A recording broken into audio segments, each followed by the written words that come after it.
আসসালামু আলাইকুম। আজকে এই এক্সেল টিউটোরিয়াল ভিডিওতে আপনাদের সকলকে স্বাগতম। আপনাদের প্রত্যেককে আমরা আগে শিখিয়েছি এখানে অ্যালাইনমেন্ট অপশনে আমরা কি অ্যালাইনমেন্ট করতে পারি সেগুলোর কিছু বেসিক জিনিস। আজকে আমরা এর বিস্তারিত কিছু জানতে পারবো। আমরা এই হোম মেনু থেকে এই অ্যালাইনমেন্ট গ্রুপের মধ্যে আমরা এখানে যে কয়েকটি অপশন দেখতেছি সেই কয়েকটি অপশনের আগে এই left right alignment middle centre এগুলো আমরা দেখেছি সাধারণভাবে, কিন্তু আজকে দেখব সম্পূর্ণটি একটু বিস্তারিতভাবে। আমি এখানে আপনাদের বোঝানোর জন্য নিয়েছি একটি অগোছালো ফরম্যাট। এই ভিডিওটির মাধ্যমে আপনি শিখতে পারবেন যে কিভাবে এই সম্পূর্ণ এই টেবিলটি সুন্দরভাবে আপনি গুছায় নিতে পারবেন। এখানে আমার একটি সেলের ভিতরে এই লেখাটি রয়েছে ত্রৈমাসিক বিক্রয় প্রতিবেদন Q1। এখানে আমার এটা হলো একটি হেডার। এই হেডারটিকে আমরা যখন একসাথে নিয়ে আসব তখন আমরা কি করতে পারি, এখানে মার্জ করব, মার্জ অ্যান্ড সেন্টার। এটি করলে এটি সম্পূর্ণ সেলটিকে একটি সেলে পরিণত করবে এবং এটি মাঝামাঝি চলে আসবে। এখানে আমি ক্লিক করলাম, সেটি মাঝামাঝি চলে আসলো এবং এটি দেখতে সুন্দর দেখালো। এতে আমরা আরও একটু কিছু করতে পারি যেন দেখতে সুন্দর লাগে, সেটি হলো বোল্ড। এখানে বোল্ড করে নিলে লেখাটি আমাদের সুন্দরভাবে দেখাচ্ছে এবং এই লেখাটিকে আরেকটু যদি বড় করি তাহলে সেটি আরও ভালো দেখাবে। এখানে আমরা এইভাবে এই শীটটিকে রেখে দিলাম। এখন আমরা পরবর্তী টেবিলটিকে একটু খেয়াল করি। সেখানে আমাদের এই পণ্যের নাম, বিক্রয়, পরিমাণ, পিস, স্ট্যাটাস, নোট এগুলো কোনোটাই ঠিক নাই, সবগুলোই এক এক ধরনের হয়ে এখানে রয়ে গেছে। এখানে আমরা যে কাজটি করব সেটি হলো পণ্যের কোড। এটি আমরা যেটাভাবে দেখতে পাচ্ছি সেটি হলো রাফ টেক্সট সিলেক্ট করা এবং তার নিচের দিকে এবং বটম অ্যালাইন সিলেক্ট করা।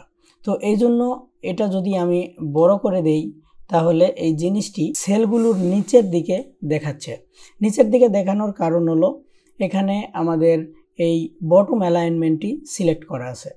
এই বটম অ্যালাইনমেন্ট এক্সেল শিটের মধ্যে যেটি হয়ে থাকে নর্মালি এইটা সিলেক্ট হয়ে থাকে। আমরা যে কোনো কিছু যদি এখানে একটি টাইপ করলাম, এটা যদি আমি রর সারিটা একটু যদি আমি বড় করে দেই তাহলে দেখাচ্ছে যে এই লেখাটি আমার নিচের দিকে এসেছে। তো এই লেখাটিকে আমরা যেন নিচের দিকে না দেখে এটা মাঝামাঝি থাকে সেই পর্যায়ে নিয়ে আসবো। এখানে ডিলিট করে দিলাম এবং এই জিনিসটি আমরা এখন আবারও দেখব যে এখানে এটি কলামের নাম।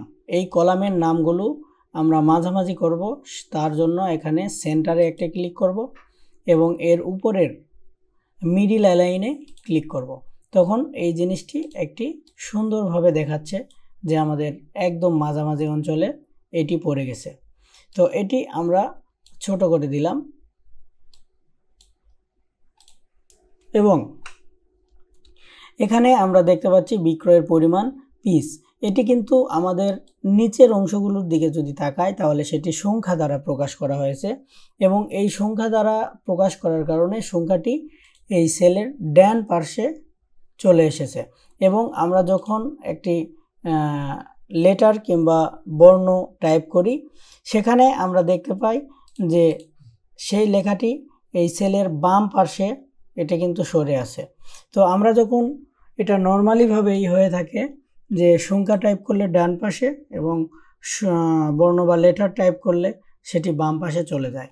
এটিকেই আমরা অ্যালাইন করে সোজা তৈরি করব যেন আমাদের দেখতে সুন্দর লাগে, একটি প্রফেশনাল ভাব চলে আসে।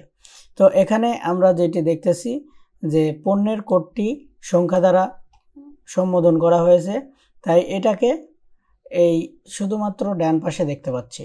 তো এটাতে আমরা অ্যালাইনমেন্ট করে সেন্টার এবং মিডিল অ্যালাইন করে দিলাম, এটিও আমাদের মাঝামাঝি চলে আসলো এবং এইখানে পণ্যের নামটিও আমরা একইভাবে একই কাজ করব আর এখানেও একইভাবে একই কাজ করব।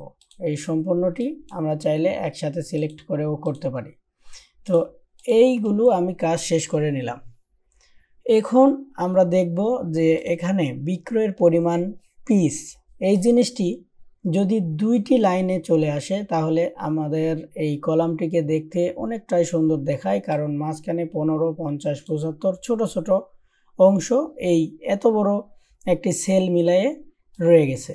তো এখানে আমরা যদি ছোট করে দেই সেলটি, এই কলামটি, তাহলে এইটা বিক্রয়ের পরিমাণ পিস এটা 3 লাইনে চলে আসলো। কি কারণে চলে আসলো? এখানে রাফ টেক্সট সিলেক্ট করা। এখানে রাফ টেক্সট যদি আমি সরায় দেই, সিলেক্ট সরায় দিলাম, তখন এখানে দেখতে পাচ্ছি যে সম্পূর্ণ এই সেলের মধ্যে দেখাচ্ছে না। তো এই জন্য এখানে রাফ টেক্সটটি আমরা ক্লিক করলাম। ক্লিক করলে দেখতে পারলাম যে এই একই লাইন আমাদের ভেঙে ভেঙে 3টি লাইনে রূপান্তর হয়ে গেছে এবং সেখানে সম্পূর্ণটি দেখাচ্ছে। এখানে আমাদের আরেকটি কাজ করা উচিত, এই কলামের নামগুলোকে বোল্ড করে একটু ছোট আকারের ফন্টে নিয়ে আসলাম। তখন এই জিনিসটি দেখতে আরও সুন্দর লাগলো এবং এগুলো আমাদের রাফ টেক্সট করা এবং সেগুলো একটি স্বাভাবিক মাত্রায় এখানে রয়েছে। দেখতে এখন অনেকটাই সুন্দর লাগছে এই ফরম্যাটটি। এই ফরম্যাটটির এখানে আরেকটি কাজ করতে পারি। এখানে রয়েছে 2টা লাইন, এখানে একটা লাইন, এজন্য এখানে অনেকটি ফাঁকা দেখাচ্ছে এবং এখানে দেখাচ্ছে ঘন। কিংবা এখানে আমরা একটি লাইনই সম্পূর্ণটি দেখতে পাচ্ছি, এটা কিন্তু একটি পরিমাণ মতো চলে আসছে। কিন্তু এই 2টি লাইনের জন্য এই দিকেও এটি মোটা অক্ষরের চলে আসছে, মানে ঘরটি, এই সেলটি অনেকটি মোটা এবং বড় আকারের দেখাচ্ছে। এইটা শুধুমাত্র হয়েছে এইটার কারণে। এখানে রাফ টেক্সট মার্জ দেখলাম, কিন্তু এই জিনিসটি আমরা আগের একটি ভিডিওতে দেখিয়ে দিয়েছি, তো এই জন্য আজকে এটি আর দেখালাম না। কিন্তু এখানে আরেকটি যে কাজ আছে সেটি হলো এই অ্যালাইনমেন্ট সেটিং। এই সেটিংয়ে যদি আমি ক্লিক করি তাহলে পুরোটাই ফরম্যাট সেলস নামের একটি অপশন ওপেন হয়ে যাবে, যেটি আমরা এখান থেকে ওপেন করতে পারি। সেটি এখানে যে কোনো একটি সেলের উপরে ক্লিক করে আমরা যদি এখানে আসি, এই ফরম্যাট সেলসে আসলে একই জায়গায় আমরা কাজ করতে পারবো। এখানে number, alignment, font, border, fill, protection, এখানে আমরা অ্যালাইনমেন্টে কাজ করতে পারি। এখানে যে কোনো অ্যালাইনমেন্ট আমরা এখান থেকে এই কাস্টমাইজ করে নিতে পারি এবং সেটি কিভাবে কাজ করবে সেটারে এখানে আমরা দেখিয়ে দিতে পারি। তো আজকের ক্লাসটি এই পর্যন্তই। আশা করি আপনারা অ্যালাইনমেন্ট সম্পর্কে সব কিছু বুঝে গেছেন এবং এই অ্যালাইনমেন্ট করে কিভাবে এক ফরম্যাটকে সুন্দর করা যায় এবং সেই সুন্দরতম একটি ফরম্যাটটি কিভাবে উপস্থাপন করা যায় সেটি সুন্দরভাবে আমরা যেন নিজেরাই করতে পারি।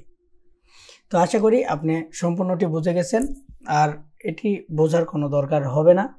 তো যদি ভিডিওটি ভালো লাগে অবশ্যই লাইক করবেন এবং এমন ভিডিও বেশি বেশি পাওয়ার জন্য আমার চ্যানেলটি সাবস্ক্রাইব করে রাখবেন এবং এই চ্যানেলটি সাবস্ক্রাইব করার পাশাপাশি আপনি যদি কোনো কিছু না বোঝেন কিংবা বুঝতে কষ্ট হয়, আমার কথা বলায় কিংবা অন্যান্য কোনো যদি ভুল ত্রুটি থাকে, তাহলে অবশ্যই আপনি কমেন্ট সেকশনে জানায় যাবেন। আজকের ভিডিওটি এখানেই শেষ করছি। আশা করি দেখা হবে পরবর্তী ভিডিওতে। আল্লাহ হাফেজ।